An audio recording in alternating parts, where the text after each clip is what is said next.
یا ایھا الذین آمنوا آمینو، کہ اے ایمان والو ایمان لے آؤ۔ قرآن کریم کی آیت ہمیں اس طرف دعوت دیتی ہے کہ جس طرح سے اللہ کے حبیب صلی اللہ علیہ وسلم نے ایمان والوں کے لیے بڑے بڑے انعامات اور اکرامات فرمائے ہیں، ہم اس کے مطابق ایمان والے بن جائے۔ اگر کسی دینی محفل کے اندر جائے تو سروں پر ٹوپیاں، کم از کم سال بھر میں دینی اجلاس ہوتا ہے، ایسے موقع پر تو آدمی کو سنت لباس پہن لینا چاہیے۔ اور یقینی بات ہے جو آدمی دین کا جتنا پابند ہوتا ہے، جو آدمی جتنا زیادہ دین پر عمل پیرا ہوتا ہے، اس کی دنیاوی اعتبار سے زندگی بھی کامیاب ہوتی ہے اور آخرت کے اعتبار سے بھی اس کو کامیاب فرما دیا جاتا ہے۔ اس لیے میرے بھائی یہی قرآن کریم ہمیں اس طرف دعوت دیتا ہے کہ ہم مکمل ایمان والے بن جائیں۔ ہمارے ایمان کے اندر وہ صلاحیت ہو، ہمارے ایمان کے اندر وہ طاقت ہو، ہمارے ایمان کے اندر وہ جاذبیت ہو، ہمارے ایمان کے اندر وہ کشش ہو، ہمارے ایمان کے اندر وہ نور ہو جو ہمیں گھروں سے نکال کر دینی درسگاہوں تک پہنچانے والا بن جائے۔ ہمارا ایمان وہ ایمان ہو جب ہم اللہ اکبر کی صدائی بلند کریں تو رب سے بات کرنے والے بن جائیں۔ آقائے نامدار جناب محمد الرسول اللہ صلی اللہ علیہ وسلم کے صحابہ کرام کو آپ دیکھیں گے، آپ ان کی کیفیت کو دیکھیں گے، آپ ان کی کیفیت کو پڑھیں گے تو آپ کو پتہ چلے گا یہی وہ سعد رضی اللہ تعالی عنہ ہے۔ جب آپ صلی اللہ علیہ وسلم سے محبت کرنے کے اوپر آتا ہے، جب قرآن سے محبت کرنے کے اوپر آتا ہے، جب ایمان سے محبت کرنے کے اوپر آتا ہے تو پھر حال یہ ہوتا ہے ایک موقع پر جناب محمد رسول اللہ صلی اللہ علیہ وسلم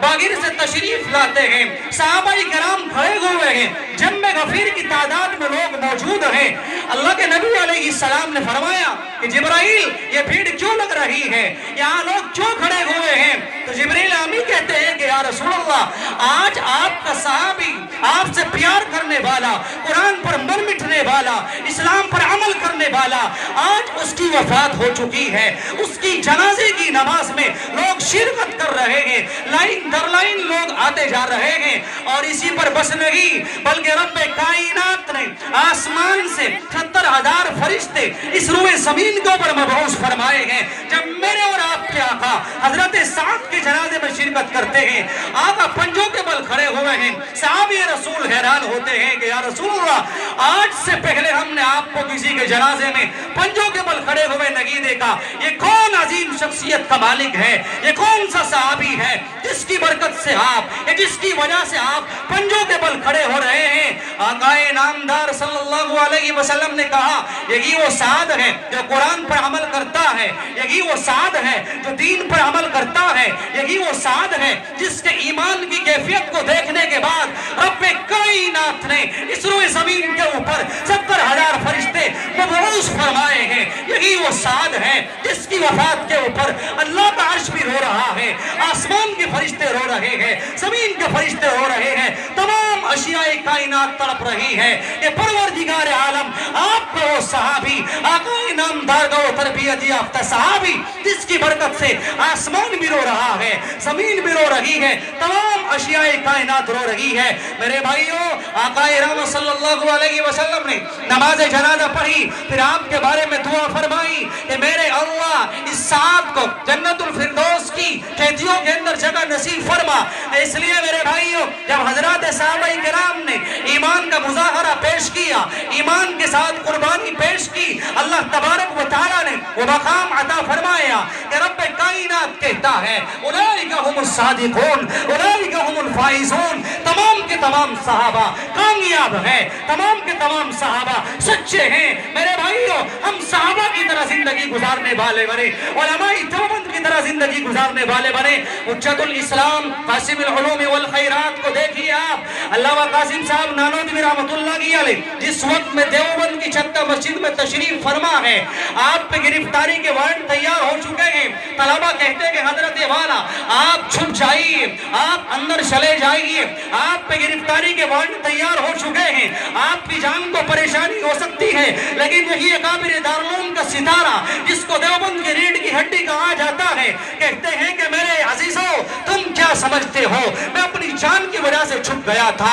تم کیا سمجھتے ہو میں اپنی جان کو بچانے کے لیے چھپ گیا تھا؟ نہیں، ایسا نہیں ہوا، کتابیں نوٹ کر چکی ہے، اکابرین نے بیان کیا ہے، اکابر دارالعلوم تشریف فرما ہے۔ اکابر دارالعلوم کہتے ہیں کہ علامہ قاسم صاحب نانوتوی رحمۃ اللہ علیہ نے جس وقت میں طلبہ سے کہا کہ عزیزو میرے اصل چھپنے کی وجہ یہ ہے کہ جب میرے اور آپ کے آقا جناب محمد الرسول اللہ صلی اللہ علیہ وسلم غار سور کے اندر تشریف فرما رہے تھے، غار سور کے اندر عبادت کر رہے تھے، 3 دن آپ تشریف فرما رہے، 3 دن کے بعد آپ باہر آ گئے، میں بھی اسی سنت پر عمل کرنے کے لیے، میں بھی اس سنت کو زندہ کرنے کے لیے 3 دن کے لیے چھپا ہوں اور آپ باہر آ گیا ہوں۔ اس لیے میرے بھائیو قرآن کہتا ہے یا ایھا الذین آمنو آمنو کہ اے ایمان والو ایمان لے کر کے آ جاؤ۔ وہ ایمان ہے کہ جس کو دیکھنے کے بعد انسان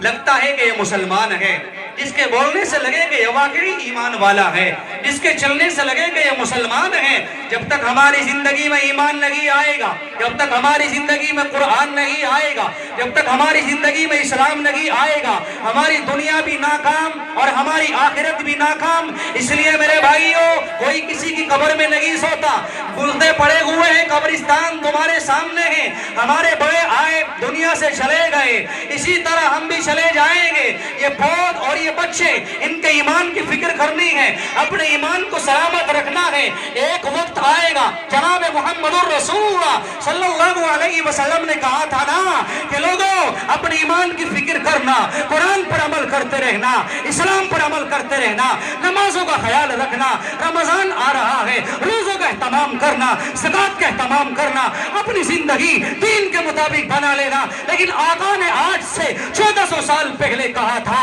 ان قریب ایک زمانہ آئے گا لوگ جس طرح سے تمہیں دسترخوان پر بلانے کی دعوت دیتے ہیں، طرح طرح کے میوے لگائے جاتے ہیں، بہترین قسم کی بریانیاں ہیں، بہترین قسم کے قورمے ہیں اور فلاں مٹھائیاں ہیں اور یہ اس طرح سے دسترخوان سجا ہوا ہے، ایسے ہی لوگ تمہارے ایمان کو خراب کریں گے، لوگ تمہارے عقیدوں کو برباد کریں گے۔ یاد رکھنا ایک ٹائم وہی ٹائم ہے، آج کے اعتبار سے ایمان کو خراب کیا جا رہا ہے، نمازوں کو خراب کیا جا رہا ہے، روزوں کو خراب کیا جا رہا ہے۔ میرے بھائیوں اپنے ایمان کی فکر کرنے کی ضرورت ہے۔ لوگ ہمیں بلائیں گے، ہمیں دعوتیں دیں گے، ہمارے ایمان پر ڈاکہ ڈالیں گے، ہمارے ایمان کو خراب کرنے کی کوشش کریں گے۔ اس لیے میرے بھائیوں ہم ان علماء سے جڑ جانے والے بن جائے، ان کا احترام کرنے والے بن جائے، ان کی زیارتیں کرنے والے بن جائے اور اپنی زندگی کا جائزہ لے، اپنی زندگی کا محاسبہ کرے کہ یار میرا ایمان اس لائق ہوا کہ نہیں ہوا۔ میں پہلے نماز نہیں پڑھتا تھا، اب نمازیں پڑھنے والا بن گیا۔ آپ فکر لیں، آپ سوچیں یار پہلے میں نے کبھی جمعے کا اہتمام نہیں کیا، اب میں جمعے کا اہتمام الحمدللہ مکمل طریقے سے کرنے والا بن گیا۔ تو اس ایمان کو آدمی جانچنے کی کوشش کرے کہ اس موقع پر میرا ایمان مجھ سے کیا مطالبہ کرتا ہے۔ میرے بھائیوں حضرت حسن بصری رحمۃ اللہ علیہ نے کہا تھا نا کہ لوگوں جب تمہیں دین کی بات بتائی جائے، دینی پروگرام سنائے جائے اور علماء آپ کو نصیحت کرے اور آپ کے دل کے اوپر کوئی خیر کی بات اثر نہ کرے تو سن لینا مانڈی والوں، میں بھی مانڈی کا ہی رکھنے والا ہوں۔ آپ میرے بڑے ہیں، کوئی باپ کی جگہ ہے، کوئی دادا کی جگہ ہے، آپ پہ احترام قابل صد احترام، لیکن میں کھل کر کے یہ بات کہوں گا اگر آپ کا ایمان اس قابل نہیں ہوا کہ آپ کو آخرت کی طرف لے جائے، اگر آپ کا ایمان اس لائق نہیں ہوا آپ ان اکابرین کی زیارت کرنے والے بن جائے، خدا کی قسم ہم سے زیادہ بدقسمت آدمی کوئی نہیں ہو سکتا ہے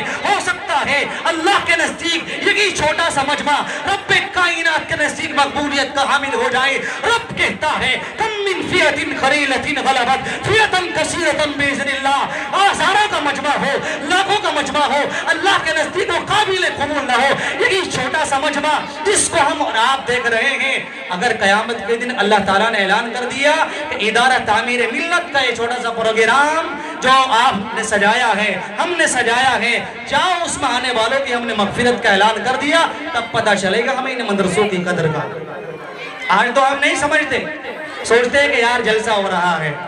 ہاں سال بھر میں ایک بار آتا ہے نا ہمیں کبھی توفیق نہیں ہوتی ان مدرسوں کا حال معلوم کرنے کی. یہی مدرسے خدا کی قسم جب تک زندہ ہے ہم زندہ ہیں. اور جس دن یہ مدرسے اور مدرسے والے مولانا مفتی عالم یہ نہیں رہیں گے تو مدرسے بھی نہیں رہیں گے. حضرت ابو الحسن علی میاں ندوی رحمۃ اللہ علیہ نے